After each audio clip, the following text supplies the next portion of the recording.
So the title may be a little bit sensational, but the talk is not so sensational. It's more real world, trying to answer real world problems that we face. So yeah, I work at Facebook trying to, I do a lot of data visualization. My team does a lot of dashboarding for trying to report on questions like, are people at Facebook happy? People at Facebook, are they growing? Because it's very important for us to retain talent. There's a lot of competition about that. So what I'm going to talk about is, so this is a story. 1 year back when I joined Facebook, there was another colleague of mine who joined. And very interestingly, we had such contrasting backgrounds we are coming from. And we were both tasked with creating data visualizations to answer all of these questions about employees. So when you get two people in a room who have different backgrounds, have different approaches to solve a problem, you start debating, and there is some healthy argument and conflict that comes into picture. And that actually helped me a lot, starting to think about the problem of data visualization in many different ways. So I was coming from a very data engineering background who had studied a lot of theory about data visualization, studied academic papers and which have scientific research done by professors in universities. Also got mentored by some data visualization experts. Whereas my colleague came from a very good communication background. She used to work with salespeople. She exactly knew what senior leadership, what are the challenges senior leadership has. She knew things like how much time you have to send the message across to them, what is the level of comprehension of information or data that consumers of dashboards have, and you have to be able to speak their language. So when we started this whole exercise, both of us were kind of rigid in our own ways. So coming from a data visualization community, which is a very close-knit community, which is very active on Twitter and kind of criticizes a lot of bad visualizations done by journalists and people who are not trained. So we try to think of problems in a very rigid manner, like this should be done this way versus any other way. So we'll be, without getting too much into that particular conversation, we'll be looking into, whenever you're trying to come up with a data visualization, you'll always have to make trade-offs or choices. And there are going to be people who are going to opinionate on whether to go with this or that. So even like the simplistic thing, like the first question someone would actually debate with you is whether to even use a chart at the first place or not. You would be surprised that there are a lot of people who actually prefer a table over a line, even though it might feel obvious that a line is obviously visually more representative. But it's depending on your audience what they prefer, whether to use a pie or a bar chart. Very debated in the data visualization community, right? But there are still a lot of people who want to see a pie chart. And if your customer says, I need a pie chart, I mean, if they want it, you probably have to give it to them, right? So how do you, so we're going to look into this. Physical objects like angular gauges and funnels used a lot in visualizations traditionally, but now they're being toned down into, like, angular gauges have turned into bullet charts, which take a much lesser space and have higher perception for accuracy. Again, yeah, funnels versus you could have just done this with bars, and it's much more accurately perceived. So the fundamental difference between going by an academic approach is you're trying to tell, see, I will listen to you, I listen to your problem, but I think I'm an expert and I'm going to tell you how this is going to be done. But that's probably not the thing that your customer is looking for. Also, being very rigid about making your visualization informative through an academic approach.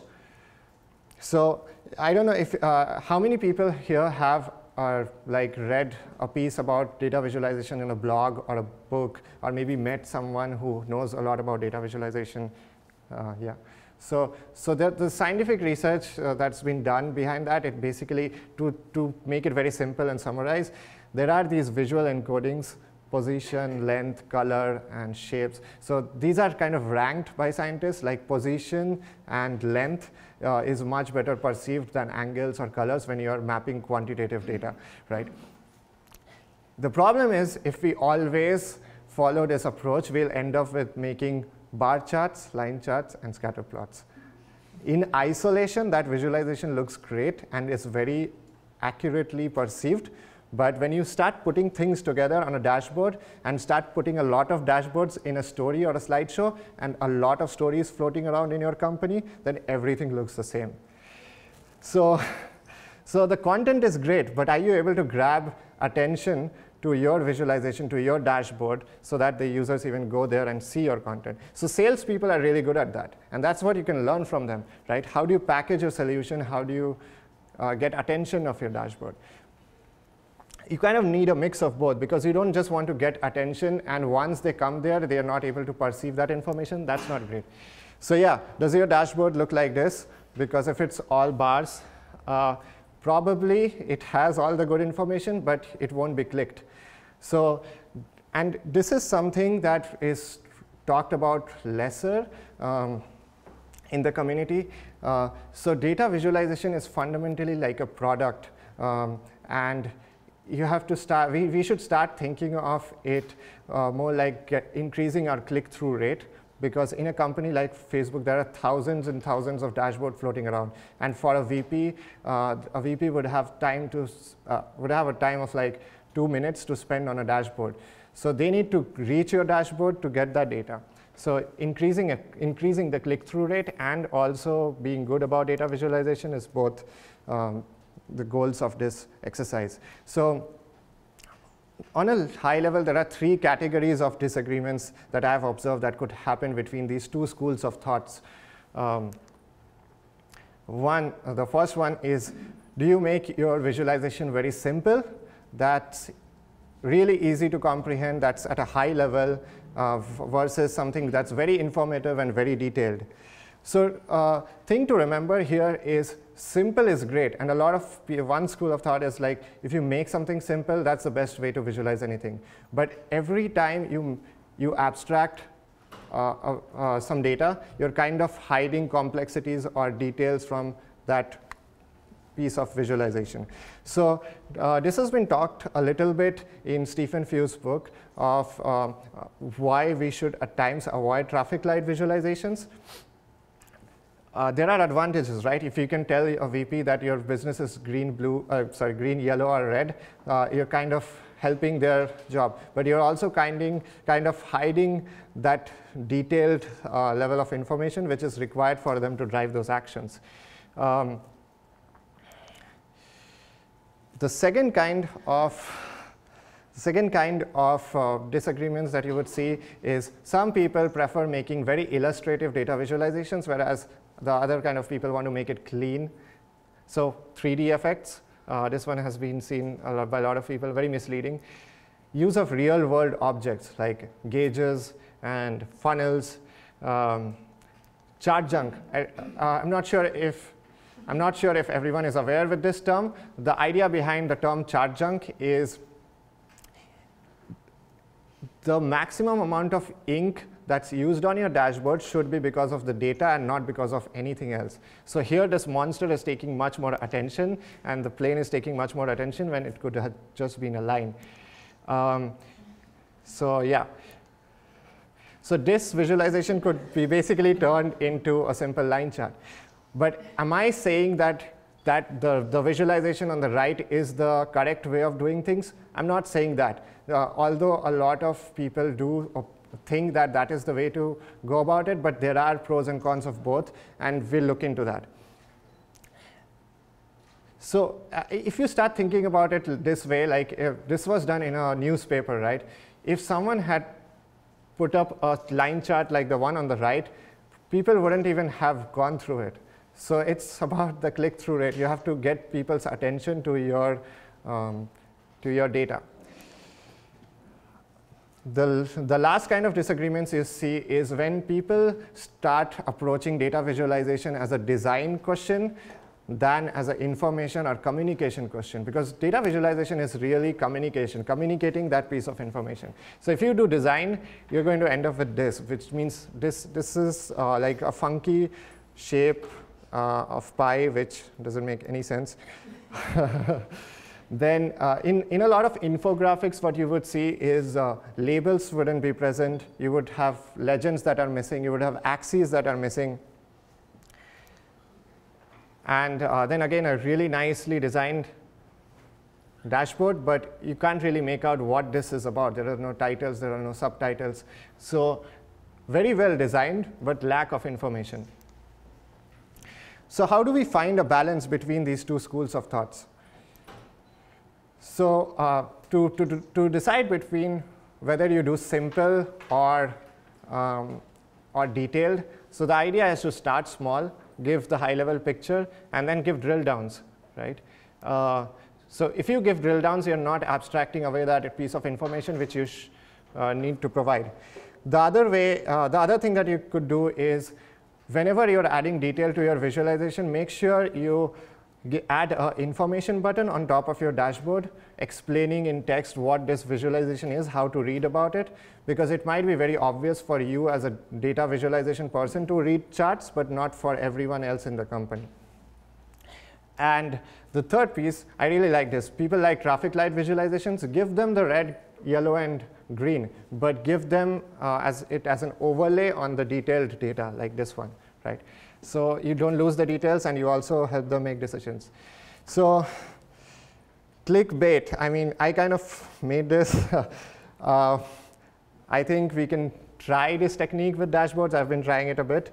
So okay, this is controversial. So Subway did an advertisement like this to grab people's attention, right? So the idea is the same.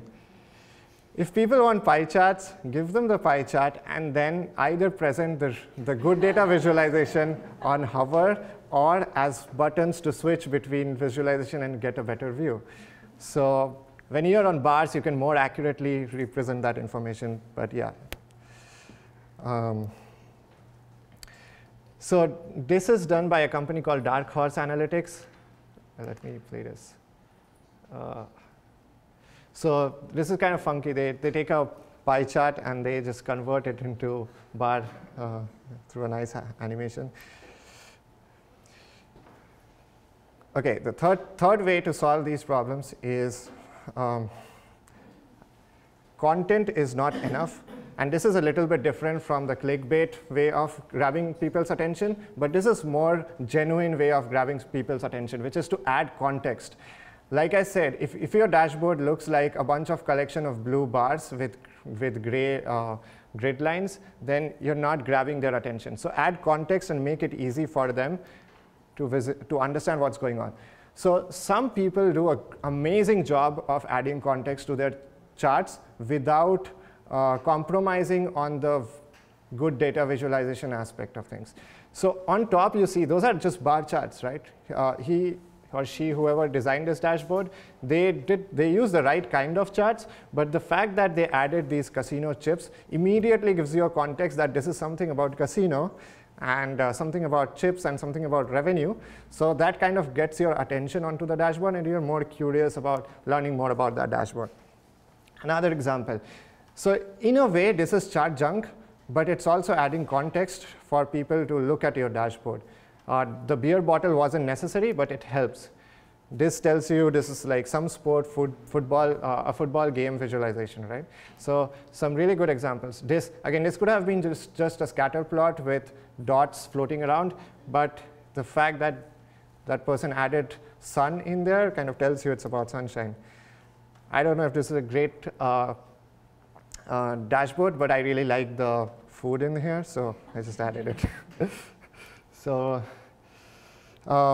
okay, and the last piece is design is important, and aesthetics is important.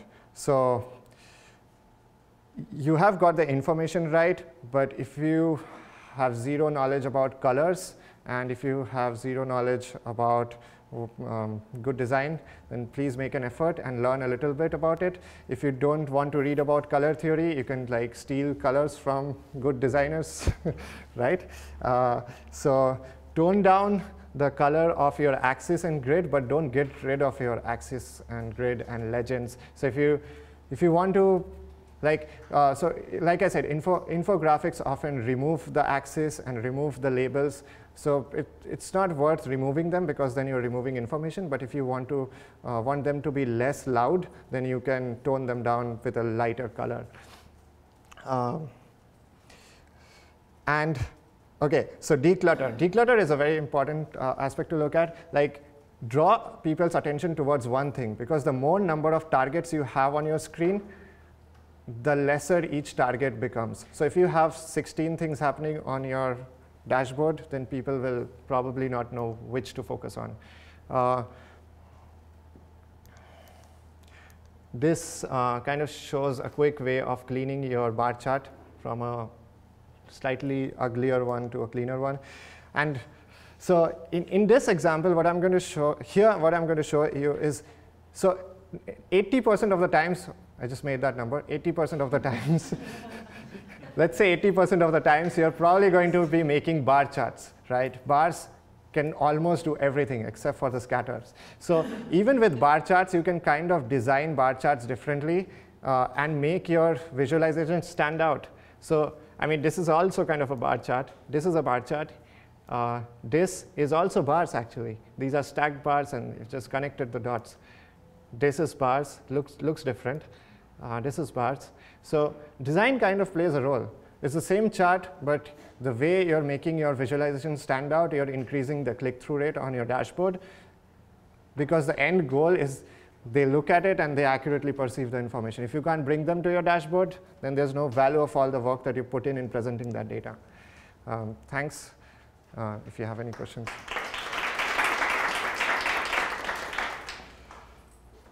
Yeah, sure. I have a couple of questions. So on one slide, I didn't understand why the bacon was red as on the bar chart.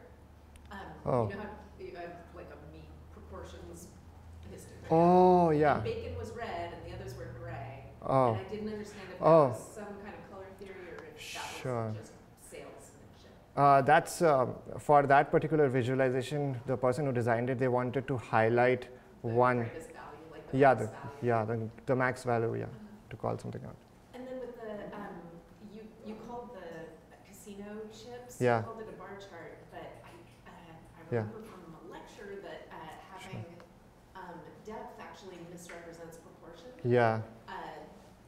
So right. Is that a little bit not a best practice? Oh. Maybe good for yeah.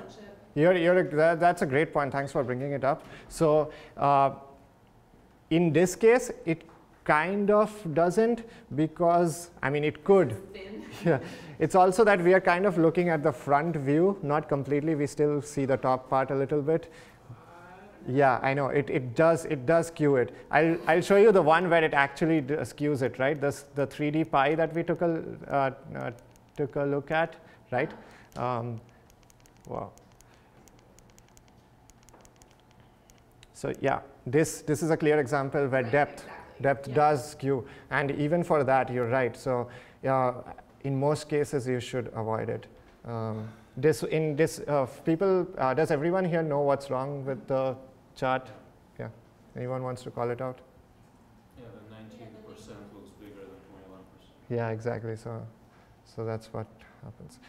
And 3D visualizations, again, like most of the times they're terrible, but there are some implementations which are done really good. Like you just have to use it the right way. I think especially when virtual reality comes into picture, then you can, like when you start walking them through different angles of the visualization, then probably you're using that depth to the right capabilities. Because you're being accurate about it? Yeah, when you kind of pan your camera across the whole thing, and you're using depth as an additional axis, going behind maybe as drill downs. But is that when you actually have Z-axis data, or is this just? Yeah, so it depends. You could have a z-axis data. You could have bars that are going like this and also behind. So there's a nice 3D visualization that I can remember. I just don't have it right now. It was about people like runners who finished first or last. So that they did it really well in 3D visualization. Yeah. Yeah, okay. I'll probably just take one last question here. Yeah. Have you gotten pushback when you've tried to go against the academic norms? Yeah. Oh, yeah, sure. That's true. So I think it's a lot about negotiation with people. I would say I get more push. In a business context, you have to negotiate more with non-academic people, right? Because there are more business people around you who haven't read data visualization. You have to do more of that negotiation. But yeah, it's also the other way around. Like I could be beaten for showing chart junk as a good technique, right? And the other thing is, this is how I feel and a lot of people feel about this thing, is trying to be as open and flexible about thinking about these problem solving differently, because as much as data visualization is a science, it's also an art. So yeah, okay. Thank you very much. Yeah, we'll take it up. Okay.